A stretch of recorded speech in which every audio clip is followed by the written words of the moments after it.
Hello everyone, তো আমরা সেদিনকার চলে গেছিলাম বিশালদের বাড়িতে। আর ওদের বাড়ি থেকে আমরা দুজন মিলে সন্ধ্যাবেলা একটু ঘুরতে বেরিয়েছিলাম। আর ঘুরতে ঘুরতে খুবই খিদে পেয়েছিল, তাই দেখি চিকেন পকোড়ার দোকানে চলে এসেছিলাম। আর এখান থেকে চিকেন পকোড়া খেয়ে নিয়েছিলাম, খেতে বেশ টেস্টি ছিল চিকেন পকোড়াটা। তো এরপরে না ঘুরতে ঘুরতে আবার চোখে পড়েছিল চপের দোকান, আর এখানে দেখছি গরম গরম চপ ভাজছিল। তাই বাড়ির সবার জন্য একটু চপ নিয়ে এসেছিলাম। তো সবাই মিলে মুড়ি মাখিয়ে এই চপ দিয়ে খেতে না খুবই ভালো লাগে, তাই এখান থেকে মিষ্টি কোল্ড ড্রিঙ্কস সব কিছুই আমি নিয়েছিলাম।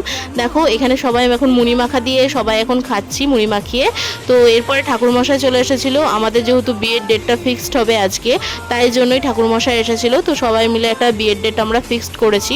তো তোমরা কি জানতে চাও যে বিয়ের ডেটটা কবে হলো? অবশ্যই কমেন্ট করে জানিও, আমি নেক্সট কোনো ভিডিওতে আমাদের বিয়ের ডেটটা কবে ফিক্সড হয়েছে সব কিছুই বলে দেবো। তো সেদিনকে যেহেতু বিশালের বার্থডে ছিল, তো মামি দেখো কত সুন্দর একটা কেক নিয়ে এসেছিলো ওর জন্য। কেকটা কিন্তু দেখতে খুবই কিউট ছিল আর খেতেও খুবই টেস্টি ছিল। তো এইভাবেই তো ওর বার্থডেটা সেলিব্রেট করলাম। তো চলো আজকের মতন ব্লগটা এই পর্যন্ত, দেখা হচ্ছে নতুন একটা ব্লগে। বাই।